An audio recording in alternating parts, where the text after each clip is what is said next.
Well, hello, She Slayers, and welcome to another episode of She Slays the Day podcast. I am Lauryn Brunslick. If we haven't met yet, hey, nice to meet you. If we haven't met, this is kind of a weird first episode for you to listen to. Traditionally, I feel like prior to the last couple episodes, I'm really good when I have a guest on about like following podcast host rules. Like you are obligated to say like, welcome to the show. You're obligated to ask like, before you ask any meaningful questions, you're supposed to say like, so tell the people listening who don't know much about you, your story. And I don't know if I have a bug up my butt or something, but this is another conversation for you this week that I just jump right in. It's like I've decided to ditch all the rules. And so when I say that She Slays Today podcast is a behind the scenes look at two insightful women having conversation over coffee and just chatting about lots of shit, I mean it. So I'll do my best to get better. So this interview with Dr. Lauryn Koedyk actually wasn't scheduled to air until about like mid to end July. But as you'll hear, we kind of got off topic right away, talking about current events and the Black Lives Matter movement and racism within our culture. So first of all, one, you can't really blame me for getting off topic. Like if you know anything about me, you know I can't shut up about soapboxes and things that I care about. So, I was going to go there. And two, naturally, I had to move it earlier so the conversation is not just relevant, but can hopefully help others who are listening. As if, wouldn't it be nice to think that if this episode were to air in mid-July, it would be irrelevant. That's cute. But anyway, so we moved it up. So today's guest is Dr. Lauryn Koedyk.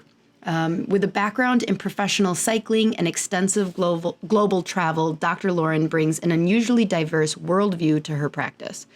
Beyond her Denver practice, Dr. Lauryn has launched a series of NICAO programs that cater specifically to female practitioners.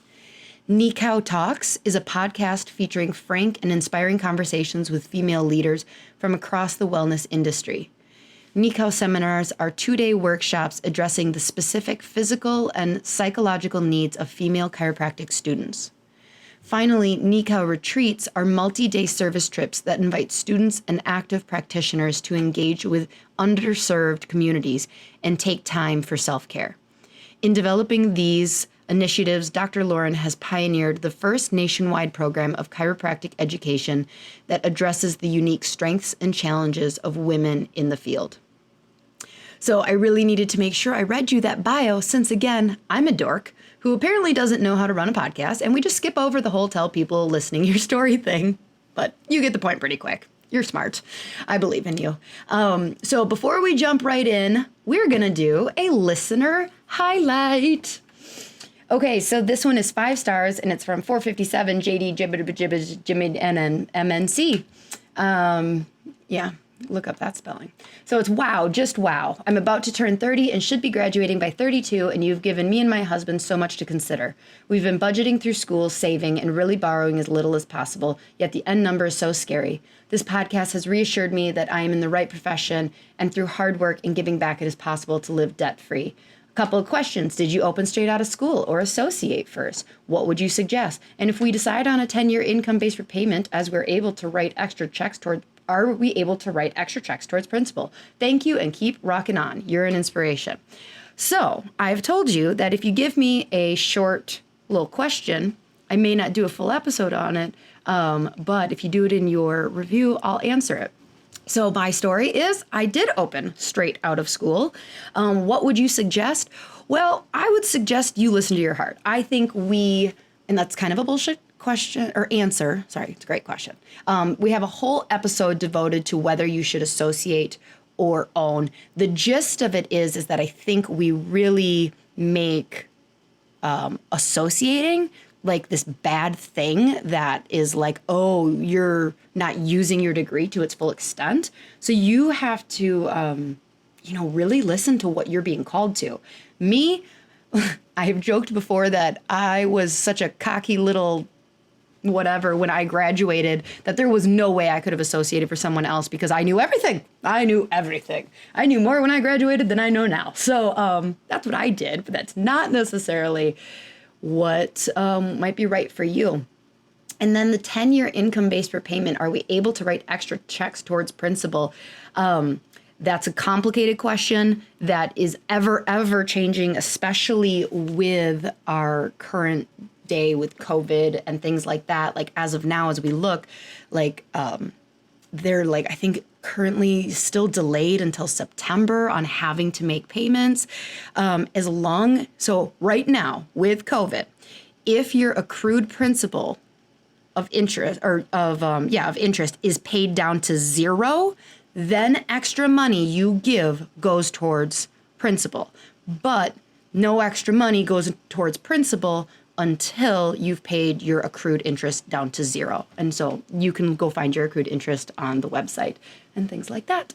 But thank you so much for the awesome review. I really appreciate it. I think you're an inspiration. If I could figure out who the heck 457 JD, but just SYM and NMC on iTunes is, or Apple Podcasts. iTunes. That's how old I am, guys. All right, so before we jump in, let's bring God into all of this as we listen and pray. God, for real, how many times do I have to say, what the heck is your plan here in 2020 in a prayer? Oh, help me to continue to give up the need to know. My heart trusts you and the energy of all things that are playing out here. Help my head to do the same. Remind me when I get so caught up in needing to help out in all the ways and do all the things and learn and read all the things, that many of these problems unraveling and are really coming into the spotlight in 2020 will not be irrelevant in 2 months, unfortunately. And that the work needs to be done internally, genuinely and thoughtfully. Help all those listening who don't know what to do next to just continue to trust their innate, that they have the answers inside of themselves, and to listen to the supportive guides that you've conveniently placed in their lives, to keep talking, even if it feels like they're going in circles, that talking sometimes is like a soup simmering and it's developing its character and its depth. So continue praying and continue seeking answers that are all founded in love, because it's been the message said over and over again. We're here to love. We're here to love one another. In your name we pray. Amen. Okay, people. So here is my conversation with Dr. Lauryn Koedyk. Hope you like it. If not, I don't know, then stop listening. Love you. How long have you been doing the sheslays podcast? 1 year. Shoot, I missed my 1 year anniversary. Well, I mean, I think right around our 1 year anniversary is probably when Blackout Tuesday happened. And so like, you know, I was talking to Dr. Tamara McIntyre about this, where when I scheduled her to come on, I basically said in mid-March, like, do you want to come on now? And, you know, obviously conversation is going to be around COVID, or would you like to come on like the end of May when we're kind of done talking about all this? And she's like, let's wait until the end of May. And so we were laughing as we're recording, like, yeah, that was cute of us to think that we would be done with this. But anyway, so like right around my 1 year anniversary of the podcast, you know, very much more important things kind of took the stage. So it just is kind of like, you know what, I don't know. And just social media is like the last place I want to be right now too. Yeah. Yes, it is certainly does depend on. It's like, how long can I be in that swimming pool? Yeah. For sure. Yeah. Like literally right before I got on, I might have started a Facebook war with my dad on, like, he posted something and I'm like, Dad, I'm reading this as racist. Anybody listening, like, I am wagging my finger like, Dad, you need to explain yourself. Yeah. Well, I think that's what's so important right now. It's like, if we aren't able to own our own racial bias, it's like nothing's going to change. Like the term white supremacist is no longer the crazy people in the suburbs. I literally just listened to a podcast about that this morning on my run, talking about what the term white supremacy actually means. And I was like, oh, that's interesting. Okay. But yeah. Well, we've I think all of those terms are like being broken down and stretched out, and we're starting to see ourselves in all of them. And it's only, I think, in that self-inquiry that we're able to start to unpick the clear higher, like what's so interesting about the United States is it's not overtly hierarchical and caste, and like society has its tiers, but it's more covert, you know. So it's like, is that you're so like, because you're originally from New Zealand, right? Okay, so your impression is that we kind of like do a good job of hiding it. Oh, we do a great job at hiding a lot of things, like anything that makes us uncomfortable. Like we're the most medicated, addicted, numbed out society in the world, and our health statistics are like through the roof, but the amount of money that we throw at it is also like, it's like nothing makes sense and no one's asking any questions. And now we're so incredibly uncomfortable that we're like, oh, universal healthcare would be really useful in a pandemic. Yeah. I mean, it's funny because in one sense, I feel like, so you graduated 2010, right? So I'm assuming we're similar age. I graduated, 2011. Yeah. Right? Okay. I graduated 2010. And so I'm 33, and I feel like, you know, so when I was in college, Facebook got invented, you know, and I feel like I don't want to blame Facebook for our inability to have conversations, but like also it's just one of those things where how long have we been told to not talk politics or religion? And it's like, okay, I get the well-meaning behind that, but we've really not been trained on how to have conversations that make us a little uncomfortable. It's like, it's like that Minnesota nice thing that's turned on here, where it's just like, oh, just let them. And I think that's kind of where I got to. We were at a wedding a couple weeks ago when the riots were like just started. And I think I had to have like 3 semi-awkward conversations with people, you know, who are my mom's age. And, you know, they're just like, it is too bad that, you know, obviously what happened, but like the way they're going about it. And I'm just like, I'm just not, and I'm just like, I'm sick of like not, if you want to say your opinion, that's okay. I respect it. I love it, but I get to say mine then. So. Yeah, I think that's been like something striking since moving to this part of the world. Is I was back at home in New Zealand over Christmas, and it was so refreshing to sit around the dinner table with my cousins that are 5-10 years younger than me, with my aunts and uncles that are 20 years my senior, and we're having all of these political conversations and the understanding of world history from the 15-year-olds, the 18-year-olds, to the ones that are my age, right through. It's like, it's such a well-versed vocabulary and intrigue and curiosity, and that skill set to debate does not exist here. Yep. And so we're now being like thrown in the deep end where it's like, now it's like you're backed into a corner. Yeah. It's like, and now you're going to debate something super, super important. It's like, oh God. We missed all the baby steps. This is like, you've been ignoring this so long now, you're just going to be thrown in level 10.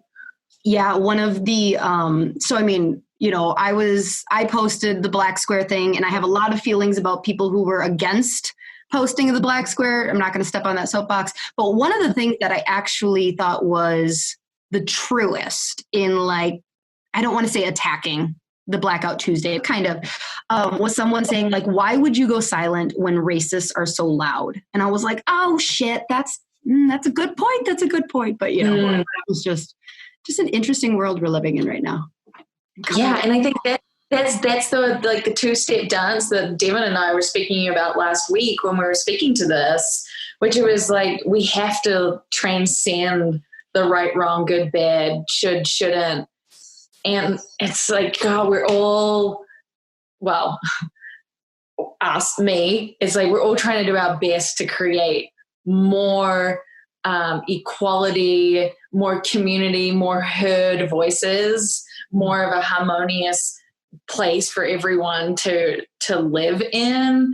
And if it's a black square and then someone's like being like, why are you it's like, we're just trying. You're missing the point. Yeah. It's like I get it. It's like, no, I didn't have all of, like, I haven't been studying this for the last 10 years. I'm also late to the party. Like, I've also had my head in the sand. It's like, and now it's not.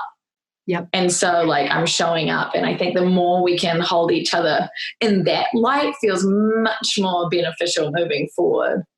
Definitely does. I mean, it's, people have commented all over the internet and, over just like how crazy 2020 has been.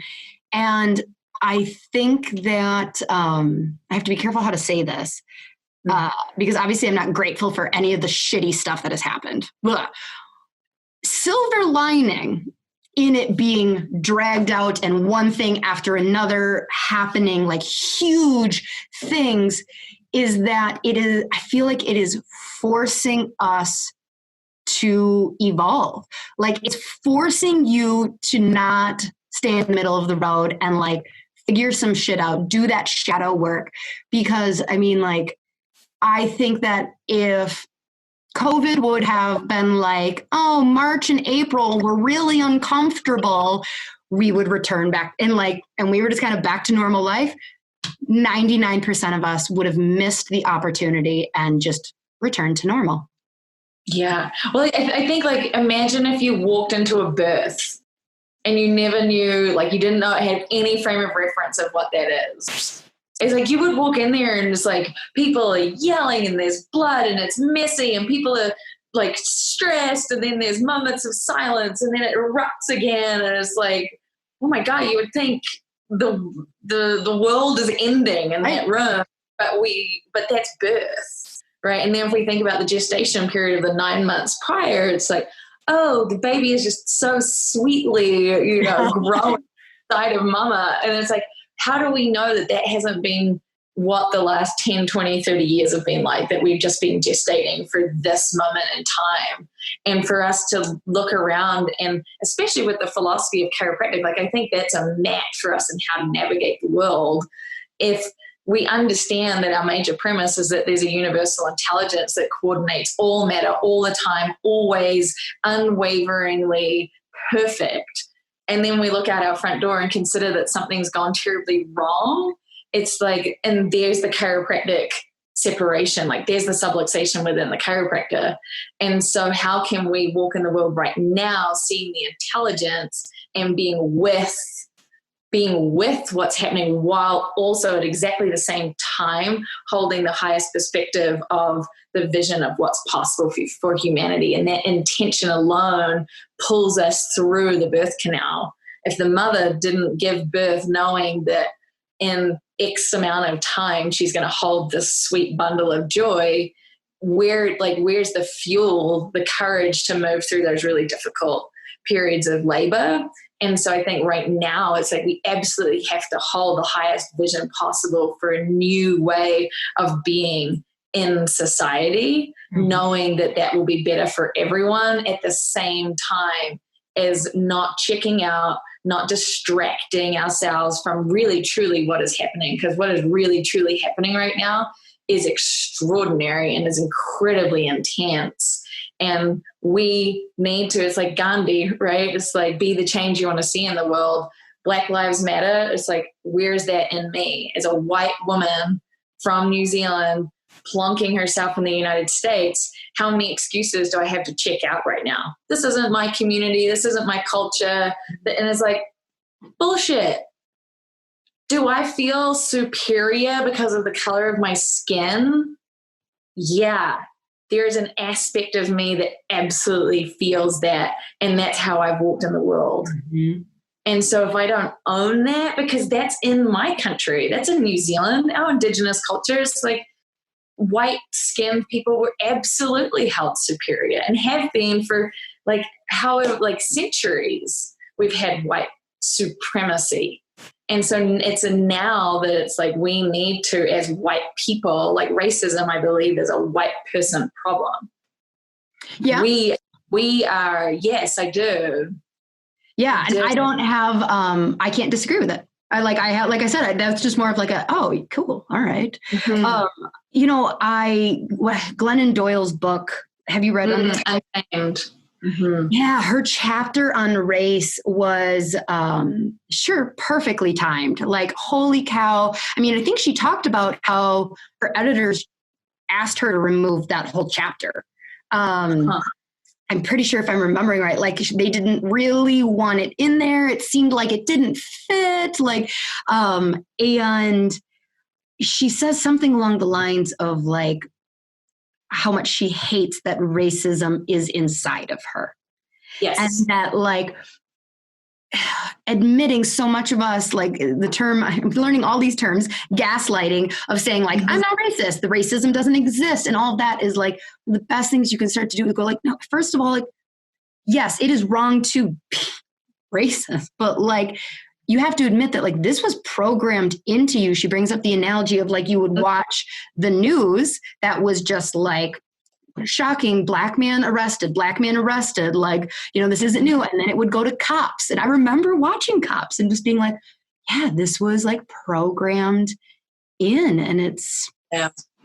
And it's not if it exists, it's where it exists in us. It's not if we are racist, it's where is that manifesting in our lives? Because if it is true that as within, so without, what we see out in the world in the one nervous system, if it exists in the one nervous system and we are clear and connected beings, if we are connected to the one nervous system, then absolutely it exists in my nervous system. And so my job is like, where is it in my nervous system?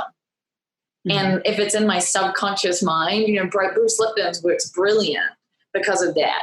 Bruce Lipton is like 85 to 90% of our life. We run on our subconscious mind. We are just running a program.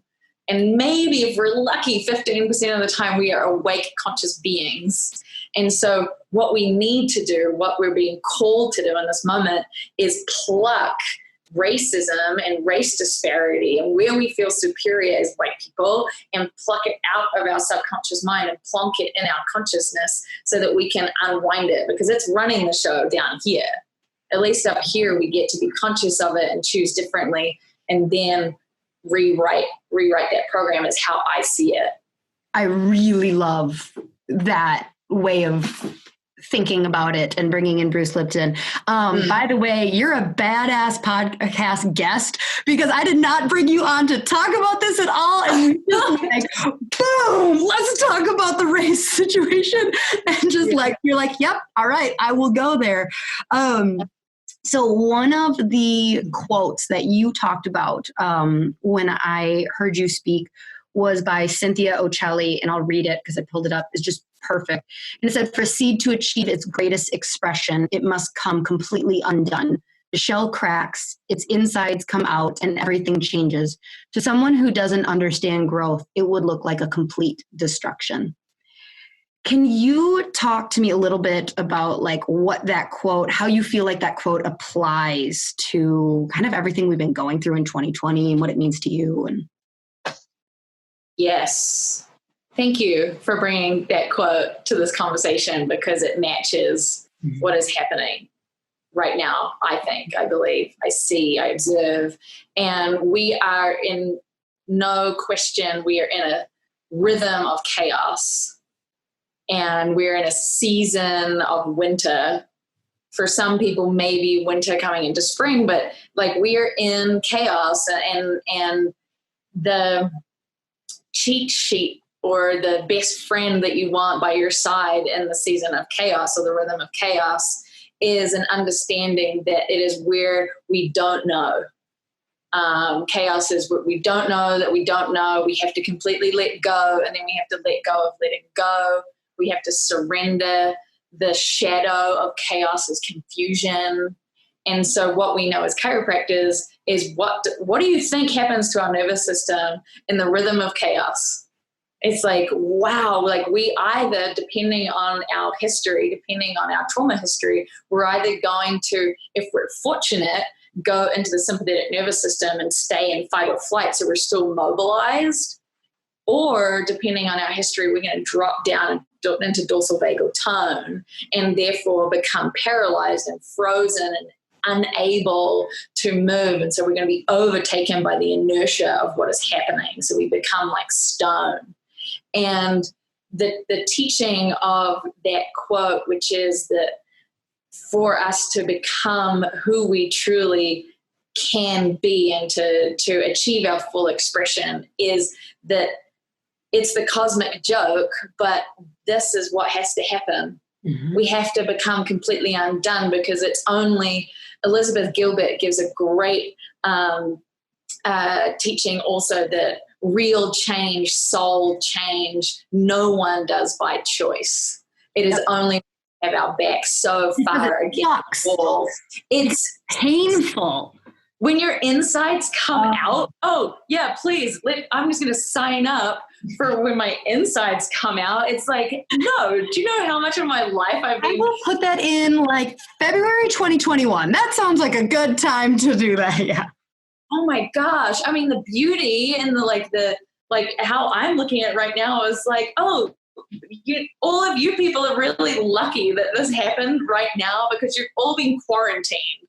Like, it's like, I wish that when I went through chaos in this season, I wish I was told to stay at home and physical distance, it's like, but when it's so exposing, it's so vulnerable, and we will all, if we are truly living on our edge, if we are living on our edge, which is that teeter point between comfort and discomfort, between stability and instability, between order and chaos. Like, we know that is where transformation happens, because that is where all the energy is. And if we're truly living in the present moment, that's where we are. We are walking that line every day. And to show up and choose to live on our edge it requires training, is actually what it requires. It requires training. Yeah, I have a question about this edge thing. Because I feel like so often what we hear is like, you have to go into your discomfort zone, and like it implies that I'm so far from my comfort. But you say on the edge. Can you say more? Yeah. Yes. So it's a very important concept to understand, especially what I've seen as I've been teaching the NICAO Women's Adjusting seminars. So for the last 3 years, I've been conducting essentially a social experiment with women, weekend in, weekend out, traveling around the nation and putting them in the incubator to, using air quotes, teach them like chiropractic adjustments. But it's completely an experiment around the psychology of the female mind. And you put a student in discomfort and layer them with expectation, you will not get transformation. You put a student in a really comfortable environment where they get to choose to just watch and sit on the sidelines, you will not get transformation. What you have to do, and what a great teacher and a great environment will support, is this edge experience. So they have to, if we take perfectionism, for example, so type A, overachiever, going to graduate school, enrolled in a doctor of chiropractic, like they are more abundant than those that are not. So it's like you take a perfectionist and they're already more comfortable with being uncomfortable. Like it's like reverse psychology. It's like they're already way too out of their comfort zone. They're so far out of their comfort zone that their nervous system can't learn. And so if we put them in the middle, and it's a term that Brene Brown uses, which is healthy stretching. So perfectionism comes from the root of I'm not good enough. And so if I externally validate myself by all of these skills externally, then I'm going to grab my self-worth from out there. you can grab all the skills you like and you do not pull the weight of I'm not good enough. Now, if you can put yourself on your edge in healthy stretch comes from the root of I know and feel that there's a power inside of me. I know and feel that I want to be of service to humanity. I know and feel that I am curious and intrigued and committed to this thing that I've seen cause magic in people's lives, and I want to feel that in my own hands. So you put that seed and then you put them in an environment of playfulness, of acceptance, of approval and celebration. You can see transformation between Saturday morning at 8 a.m. and 33 hours later when we close circle in these seminars at 5 p.m. on Sunday. It is awe-inspiring what's possible. These women's lives change. It's not that their skill set changes. Their skill set is a byproduct, a side effect of the fact that they have been celebrated in sisterhood in a focused, intentional environment. And what we know, it's like Neo being plugged in to like the jujitsu program on the Matrix. Mm-hmm. It's an intense incubator of love-driven service where the brain can learn and uptake information and reprogram so quickly. And then we give them all of the resources so that they're not also worried about, because their overachiever will be like, how am I going to do, and they're worried about the future because they're future oriented. Am I going to be good enough in the future? And to bring them planted into the present moment is also, we have to speak to the educated mind. And again, chiropractic philosophy gives us that map. It's like, okay, let's take care of the educated mind, give you notes, give you strategies for the future, know that you've got community and you've got a place to come back to. This is not going away, so it gets them out of scarcity. And then just plonk them in a playful environment that they want to be in. And I speak to them about where energy is, because energy is required for transformation. And I think about kids in the practice, kids in my life, my brother's kids. It's like, God, like the thing that parents want is like, they just don't get tired. They don't get tired until they've exhausted their metabolic like requirements or resources. And then they just crash. Yep. But the thing about kids is that kids are present. They have no concept of time until the brain develops around 6 or 7 when the left brain comes online. And then they have this concept of forward and back. But until that point, they don't understand time. And so they are living moment to moment. And therefore, they have an abundant access to energy. And so when our students and when ourselves are starting to be in this fatigue cycle, all we have to ask ourselves is, where am I living? Where am I living? Am I too far in the past? Am I thinking about the past? Am I too far in the future? Because there's no energy there, because that's a concept of the mind. All of the energy resides in the now plane. And so to do that in community, which these women's seminars provide, is like, it's a supercharged incubator to teach you to experience something that you may have never experienced. And once your nervous system feels something, then you have a reference to go back to, which is the power of visualization, which is different to living in the past or future. That's intentional creation.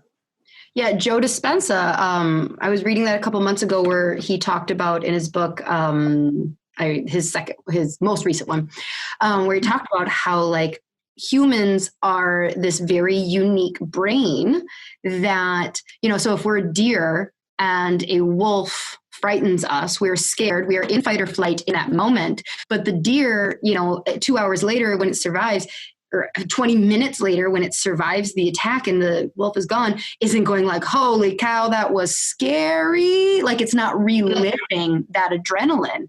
And he's talking about how, humans, we do this. And not only that, but we release adrenaline imagining the next wolf attack, where it's just like, so we are just continually fueling this fight or flight because we're in the past, we're in the future, we're rarely in the present, and then we wonder why we're all going through goddamn adrenal fatigue. Mm-hmm. Yes. And I think that's also the power of chiropractic. I'm like, we have the power in our hands, and in our colleagues to be on the receiving end of that. Like regular chiropractic care, one of the best results is it brings you into the present moment more and more and more and more. It trains the nervous system to be in safety, and a nervous system in safety is more inclined to be here and now because it can be with its experience. What we do, I think, is just profound and is absolutely the modality of choice right now for anyone that knows what we do. It's like mind, body, spirit, like you name it. And we're doing all of it whether we think we are or not. You mean as a chiropractor? Oh, yeah. Oh, yeah, with the adjustment? Yes. Isn't that easy, though, to like be like, oh, man, I bet Dr. Lauryn, you, Lauryn, not me, like just listening to you, it's so easy to be like, man, I bet her adjustments are just like a gazillion times better than me. And I bet you her patients just get it. Like, and we're just like, I suck as a chiropractor. And it's like, you're doing it whether you know. Whether you like it or not. And Like, that reminds me of a saying of like, don't let my greatness validate your mediocrity. I'm like, it's like, cool. Is that fun for you over there thinking, like not approving of yourself? Because as soon as you claim what is happening in your life is right, your entire state changes. You're like, all of a sudden you go from problems to possibilities, and all you have to do is approve of what is happening in your life is right. Now, because you say that's the same thing, because you talk a lot about like when you hit rock bottom, the first thing that you did was accepting, so you could actually kind of kick off rock bottom. Would you say that's like the same thing that you're talking about, or different? Yeah, because if we're just flailing, feeling like we're not, like social media is it's like quicksand. It'll just suck you in, and it's going to suck you in as either side. You're either going to feel inferior or superior, which is the same like coin. It's different sides of the same freaking coin. And so social media for me is like dose dependent. Like I'll drop in, drop out, drop in, drop out, because I'm also accustomed to the human condition. And that is, I completely lost my train of thought, so it can't be that important. But it's so important to when we're looking at our life and feeling like it's not good enough, or that we're not keeping up with the profession, our colleagues, what we're meant to be doing. Like our profession is so inundated with patriarchal conditioning. Like there is a right way to be in practice. There is a wrong way to be in practice. There is the right amount of people to see. There's the wrong amount of people to see. There's the right techniques to use. There's the right time to spend with a patient. It's like, it's so like the obstacles of the million ways you can feel crappy as a chiropractor. Here they are.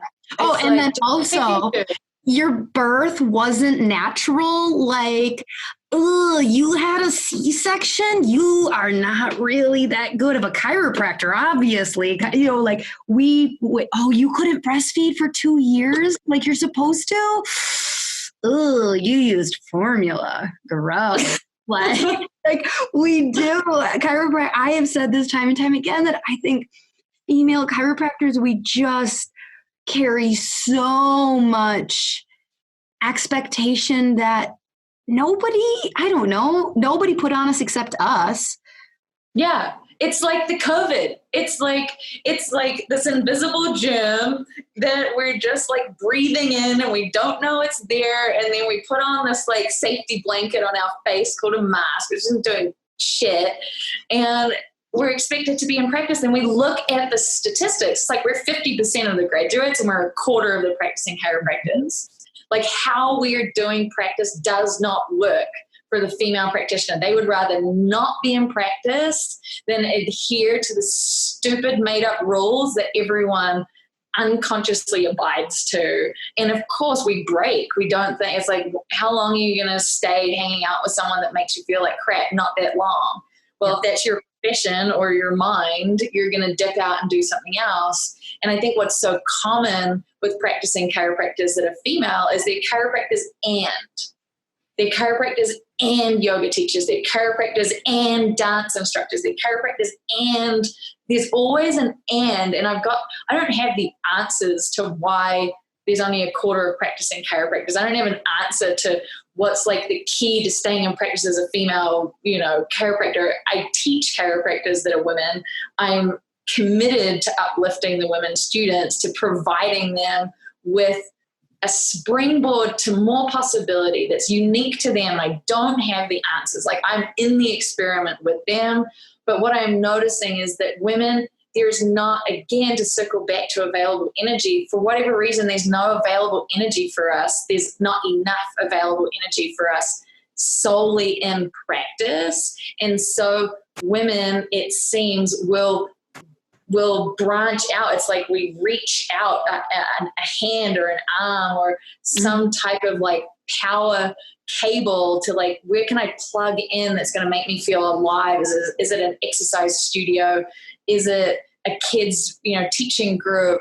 Whatever it is, it seems to be this theme that women are less likely to subscribe to the 6 day a week, 5 day a week, high volume, I'm in it to win it.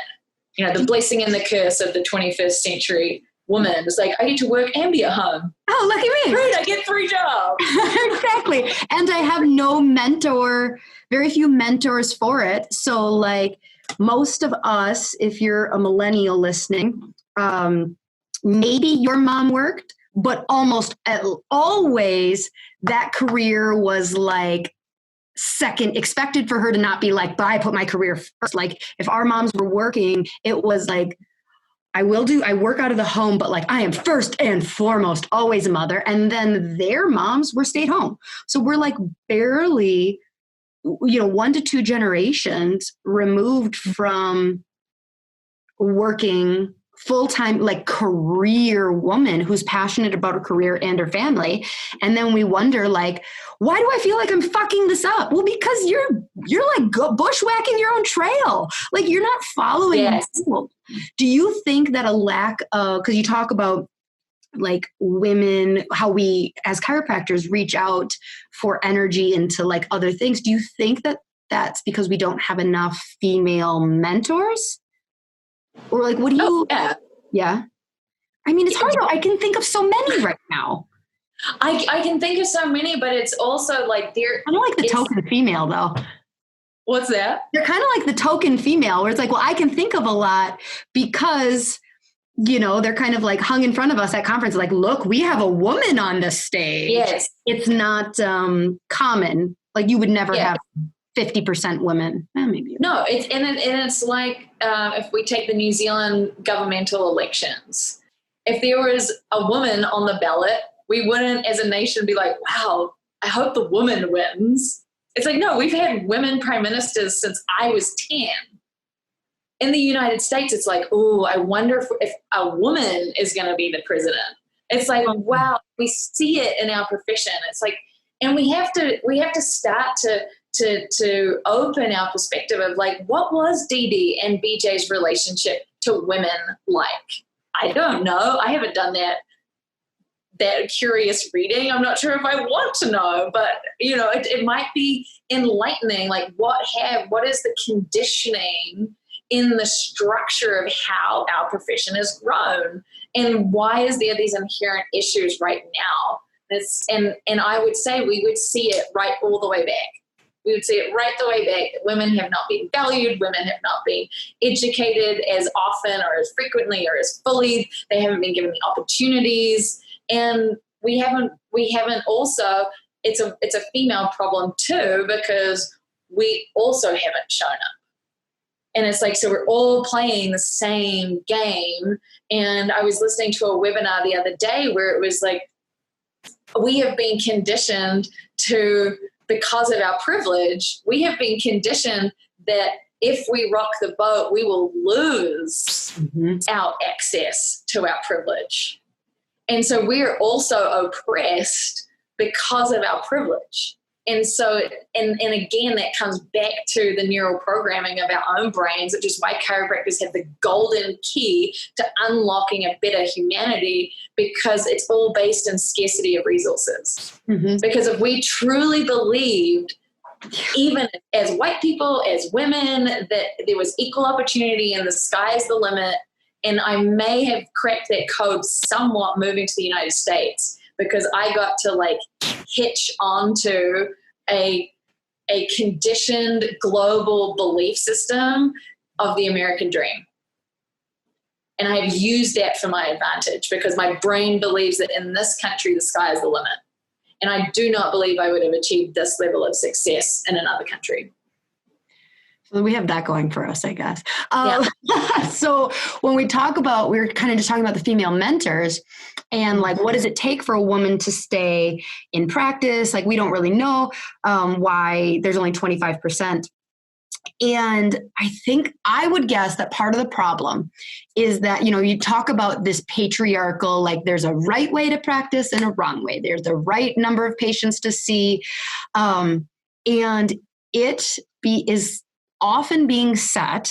Here it goes. I don't know how many minutes. I'm pretty far in before I bring up the Enneagram. I told you I would do it, but male or female, just in general, a lot of the people that we see on stages, starting podcasts, giving things, they tend to be Enneagram type 3s. It's just a statistic. As a 3, I'm just saying, like, and you're also a 3. Right? I am also a 3, yes. Although it's funny because when I was listening to your talk and about your whole like Cambodia and thing, I'm just like, I identified the 7. I was like, and you're talking about like, I just not feeling. And I'm like, that's also characteristic of a 7 and a 3. But anyway, so we're achievers. Like naturally, we like to be on stage and achieving. And so it's great because, as females, we're achieving a lot, but the non-3s are going like, but that looks like a lot of energy and I don't want to do that. And so it's almost like, I don't know how to say.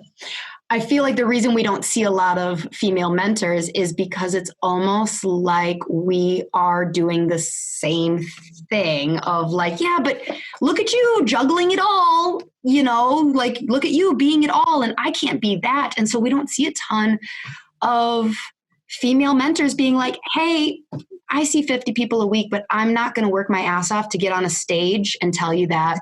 I'm not going to work my ass off to have a podcast to be like, I'm super happy making 75,000, and so we don't give them these other forms of what practice can be like.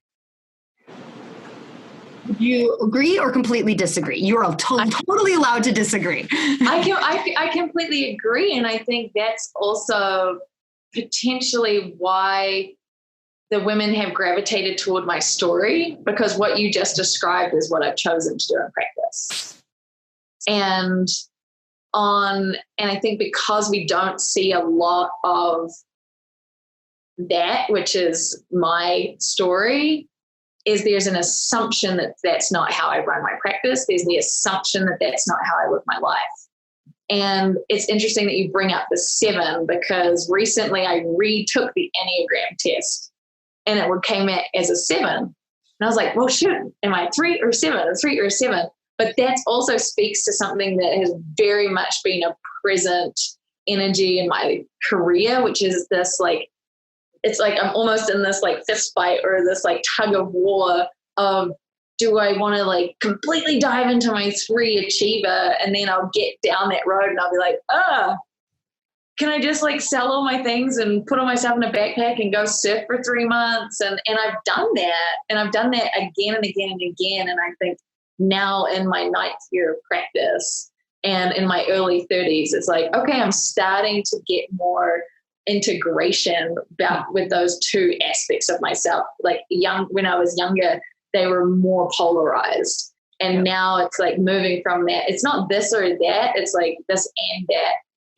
And that's where I really do like shut down my exposure to social media, because social media is like a 3 platform. Yes. And so I'm like, I don't know. I think you might be, because, a big reason that 7s can still be mistyped as 3s. And I'm not saying you're mistyped or whatever. I'm just saying, I had to research 3s versus 7s because I kept getting similar things that would come up where it's like, I'm a 3, I'm a 7. And the biggest differentiator is that a 7 can go like needs an experience. And so sometimes they end up becoming very achiever oriented because they're like, and now I'm going to write a book and now I'm going to do this. And it's like, but 7s don't tend to need the recognition. They don't tend to need the applause that a 3 does. A 3 typically really needs the world to see, like, look at me doing all these things. It's not enough just to be done. So that resonates in terms of like the arc that I feel like psychologically I've taken from like the journey from being externally validated to internally validated. It's like as I've sat more and more into my essential nature, I'm like, oh yeah, yeah. It just doesn't serve you as much as we were told that it would serve us, right? Like I had that exact feeling in practice probably like 4 years ago now, where it was just like, well, once I get to 300 people a week, I'll be happy. Well, once you get to 400 people a week, you'll be happy. Well, once you get to 500 people a week, you'll be happy. And I really just wasn't. I wasn't happy, but I was told I would be. And that's when so much shifting of like how much external validation I needed and like needed to start switching to that. What is my version of successful practice looks like? And how do I incorporate that freedom into it? So we kind of skipped over your story a little bit. Sometimes I laugh and I'm like, I'm the worst podcast host ever.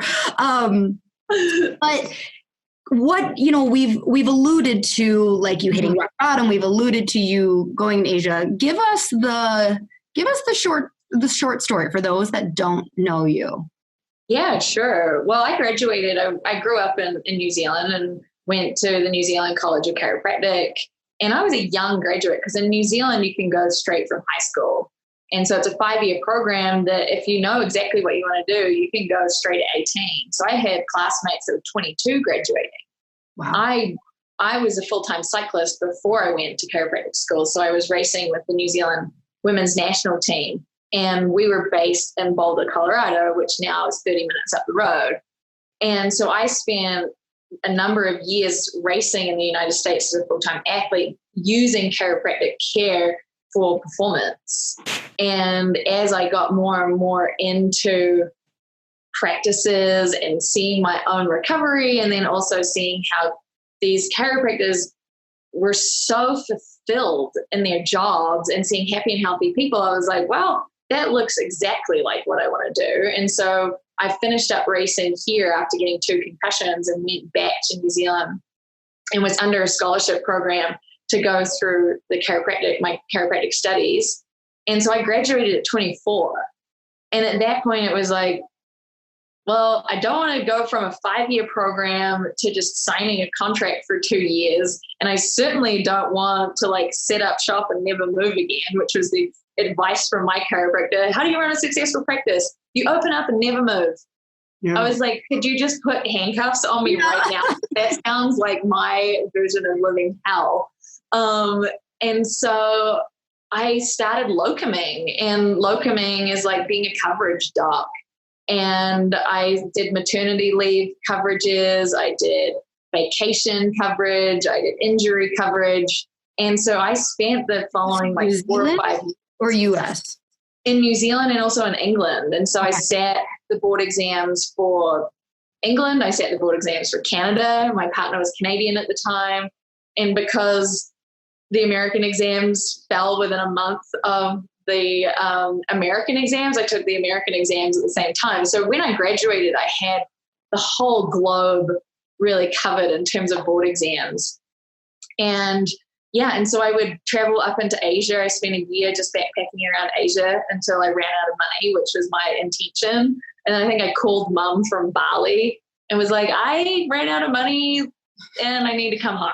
And so, I got like $400 or whatever it was and got a flight back to New Zealand, and then looked after a practice for 3 weeks, had more money than I had 5 months prior. And I just lived this cycle of adventure and spent time in an ashram and just immersed myself in yoga and spirituality and Buddhist countries, and was a chiropractor on the side. Everyone backpacking has actually had like a history of chiropractic care. So when they meet a formally trained chiropractor, they will utilize us when you're in these foreign countries. And so I just did that for many years. I ended up meeting my partner, who was American, which is how I ended up in Denver, Colorado. And then I moved here 5 years ago, fell under the wing of Dr. John Martinez, and traveled and worked alongside him, which is just a phenomenal mentor to land on the other side of the planet. And if you're not familiar with Dr. John, he runs numerous seminars, the Tao of Chiropractic with Eric Rubin. And that's very much in the lineage of Dr. Sue Brown, who I studied alongside, Valerie Panaccio, Katina Manning, the BGI world, Arnaud's work. Like, I'd never met Arnaud, but I was exposed to MLS and their training as a student. And so there's been all of these webs that have just been weaving me, and then to land in a rock bottom experience where I was going through a divorce. I was over here in the United States. I'd started a practice. I was sick. I had broken my back snowboarding. Like, all of this happened like in a 3-month window. And it was from that explosion or implosion in my life that I leaned on sisterhood. And it was through sisterhood that I rose, and that I regained strength, but in a new way than I'd ever experienced before. And that was how Nikau Talks began, which was a live podcast that I did here in Denver, interviewing women entrepreneurs in the healthcare industry. It's how I started Nikau Retreats. I took a group of practice members down back to Cambodia and started to experience that. I started doing the Mexico retreats, where it's just for female chiropractors, and showing them the power of sisterhood in service. And then, of course, the nationwide women's focused adjusting seminars, which have just caught like wildfire. I joke that I called it the Nikau Women's Adjusting Seminar. Like, it's not even something fancy. It's not like fundamentals or elementals or roots, or, it's like, this is a women's adjusting seminar, and it just sold out.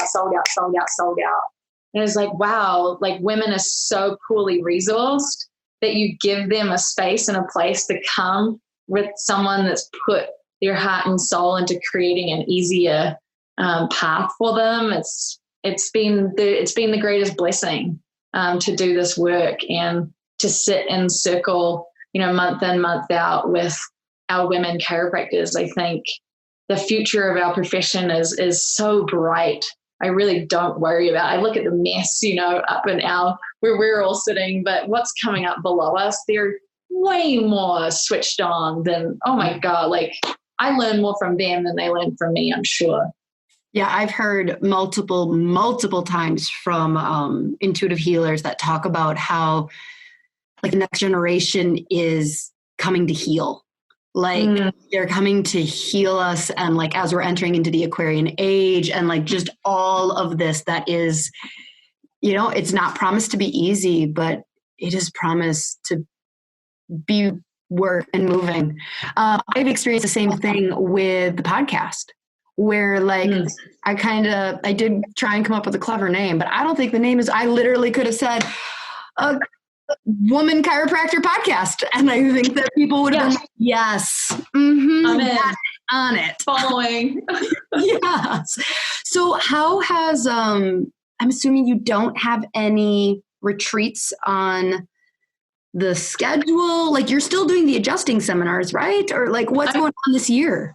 Yeah, I'm still doing the adjusting seminars, and I do have retreats on the books, and usually it's a spring surf and service. So every spring, the Nikau Surf and Service trip goes down to Sayulita, which is on the Pacific coast of Mexico. And we spend the most incredible week, and it's life-changing. It's my most favorite week of the year. We adjust 3 days out of the 7 that we're there, and we swim and rest, and I teach the morning program of mindfulness and how to prepare ourselves to be a greatest service in our life to ourselves and our loved ones.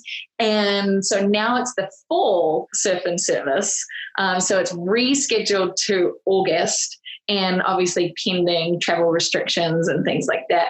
And if it happens, great. We've got a full book of women ready and waiting to get on that. Registration is reopened because it is now in fall. So if it does pique anyone's interest, to jump on the website and fire off an application form. But yeah, it's still like really, it's so important to me to open the door for travel for the women in our profession, because usually it's just that one experience of, oh, Mexico's not that scary.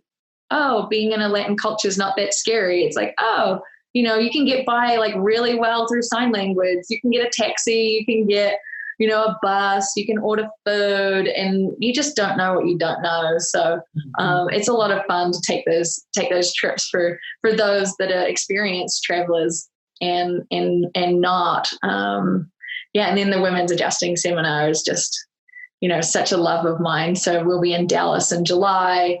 I'll be co-teaching with Katina Manning in August at Life University in Atlanta, and then we'll hit Life West and Kansas City before the end of the year. Wow. That's generally the circuit.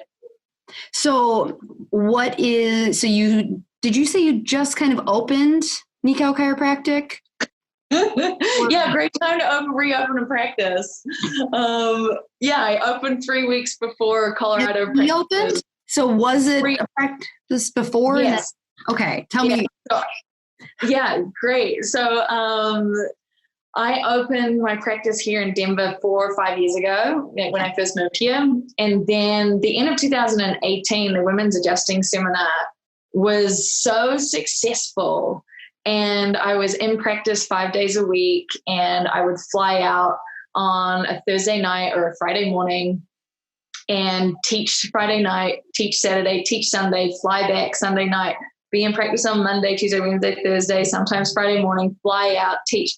And I was doing this on a rotation. And because I was so inspired by it, it was effortless. And it was so, it was so energizing, but I knew it wasn't a long-term strategy. And so I had an associate with me, and the opportunity, it was a giant experiment. I was like, what would this be like if I actually gave it my sole focus for 6 months? Mm-hmm. So I gave all of my patients to my associate. I took sabbatical for 6 months, and that was the beginning of 2019. And I think I took 30 flights in 20 weeks, taught 10 Nikau events in those 5 months, and the program exploded. It absolutely exploded, and so did I. I had never experienced that level of transformation, freedom, abundance ever. I didn't have the programming I now understand why lotto winners will win the lotto and be back to where their like previous setting, within 5 years. I did not have the operating system for that level of impact, influence, mobility, and I came back and was just a mess. Was completely undone. My insides had completely come out, and I really crawled into a hole for 4 months and went to practice and just tried to rebuild my life again. And to date, that has been the most harrowing journey. And never would I have expected it to have come from success rather than devastation. So finding a balance sounds like, so what, finding a balance between like, okay, I still do need the security of my patients and absolutely. And having that brick and mortar to step into. But you also need, so what does that look like now for you? Like if you could paint perfect, what would that look like for you going forward? Because we talked about how we don't have many women showing different options of like, yeah, you can do that and this. Like, so what would be perfect, whether or not you're actually doing it now anyways? Yeah, I do believe I'm doing it now. Like now is the happiest I've ever been in my life. And it feels like it's like what I didn't realize before is that I built a house of cards. And now it's like there's such deep roots and I understand what I value, what I need. And it's much like my teachings from like meditation practice or morning and mindfulness practice. The point is not to enjoy meditation. Your point isn't to like sit down and be like, oh, this is so fun. This is such a nice part of my day. No, it's the thing you do because it allows everything else to flow effortlessly with ease, grace, and joy. And so what I've learned is that being in practice is a requirement for my well-being. And even though it doesn't give me the highs, like traveling around and joining in circle with women and being in sisterhood and watching lives change before my eyes, it's like the pace of practice, the pace of transformation in practice is much slower. You know, it happens over 3 months, 6 months, 1 year, because you're taking a practice member through a care plan, and it's like it requires a different gear for me. Whereas before, like I'm in first gear or fifth gear, like I'm flooring it or I'm like lying on the beach. Like it wasn't a very sophisticated nervous system. Now through my own season of reckoning is I have much more bandwidth for the full spectrum of human experience, the full spectrum of human emotion. And now I can be with practice in a way that I haven't been able to before, which is I have to be okay with the slower pace. And because of that, it actually allows me to really enjoy being in practice. And so now it's 4 days a week, 1 weekend a month. I travel and teach. I know that I can't do back-to-back weekends. All these things that you don't know until you try them. And right. No, that was bad. That was a bad idea. That was really bad. Well, I think, I don't know if you've learned much about the 6, but like it seems like the Enneagram 6, but like a 3 goes to 6 in growth, and 6s they're much more this evolved, like content with their group of women that they've like found in the sisterhood. And I think maybe you're right. Maybe. Oh, well, are you going to be, you spoke at Her Story last year, right? I did. Are you going this year? No, I am not. That was such an interesting time to be asked to speak. Yeah. Because it was in the wake of being completely demolished. And so that's where it comes back full circle to like, we will be asked as leaders to do things that are so far beyond our personal preference. And what 2019 taught me was that what I was being called to do was so far beyond my personal preference. And so to show up in the name of a soul knowing, and I knew that like getting on that stage, for me, all I had to do was show up, and that was enough for me. If I walked onto that stage and it did not matter what came out of my mouth, like I was proud of me. And I think if for the women listening, it's like we're all leaders in our own lives, and we will be asked to show up at times that we absolutely don't want to. We don't think we can. We are questioning our value, our worth, our trust in the universe. Like all of that was on the surface for me. But the amount of times that I've actually heard in the last 6 months, oh, your talk at Making History. And I'm like, I have no idea. What is it? Completely blank. But I'm glad it was helpful. I'm so glad it was helpful. And we just never know, the impact we're making on people when we show up in a vulnerable, raw, and relatable space. Yeah, it's tough to show up vulnerable. You have to risk being embarrassed. But I can't tell how many times that I've said something on an episode or on social media that was vulnerable and people were like, that was really helpful. Like, thanks. So it's great. Well, shoot, I was hoping you were going this year because I'm going and I'm like, all right, how am I going to get to meet her in person? But let's give them a shout out. When is it? Where is it? Oh shit. October. You don't know. I'm going. This is much more where I'm like, what month is it? I'll book a flight in September. Yeah, I'll book a flight 2 weeks before. I might be going to some place in Mexico in August, but the only problem is I can't surf. I've tried really hard. I'm terrible. That's common misconception that the surf and service trip requires you to be able to surf. Okay. I think what I've come to is that I have such a tight psoas that I can't do the pop up. You can't pop. You can't hip hop.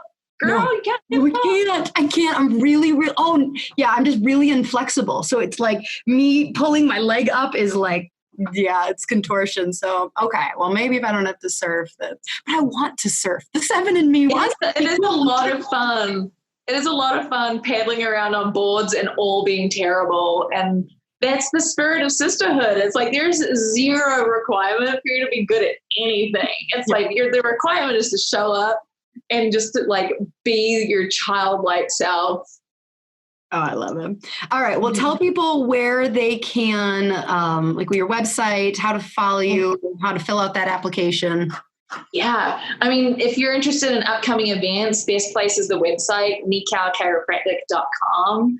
And if you're interested in following me more personally, social media at Dr. Lauryn Koedyk on Instagram, Lauryn Koedyk on Facebook. It'll be around this podcast, how you spell all this. I know that question almost seems obsolete. It used to, you listen to podcasts from a long time ago and it's always tell people how to follow you. And I have to figure out a different, if I even need to ask that at the end, because it's just kind of I don't know, Google my name. I'm on everywhere. That's what happens. I have yet to have somebody who's well, I'm actually not on Instagram. If you say I'm not there, or if you Google me, you won't find me. You could write me a letter in Denver, Colorado. Send inquiries to 113. So yeah, it's hard because that question and the other question the thing I hate is thanks for coming on the show. And so I'm trying to figure out different ways around it. And the last 2 podcasts, you and Dr. Tamara, I just didn't. And so then we just started talking and then it's awkward because a half hour in, it's by the way, this is Dr. Lauryn Koedyk. No intro. I will do a recorded intro, especially in this scenario where I'll be okay. It's okay. I'll know I've made it now that I don't even have an introduction. I've officially made it. So thank you. Oh, don't even need to tell your story. It's just assumed everyone knows. Everyone knows. Thank you so much. Absolute pleasure talking to you and learning from you and just hearing what you have to say. You're really cool. Really, really cool. This was really fun. Thank you. Get a chance to, we'll see each other in person, probably in 2020. This year is right. Yeah. So fingers crossed. I would love that. Yeah. All right. Well, so Dr. Lauryn Koedyk, go find her, follow her, maybe go to Mexico with me in August if that we're allowed to do that. And until next week, She Slayers, bye.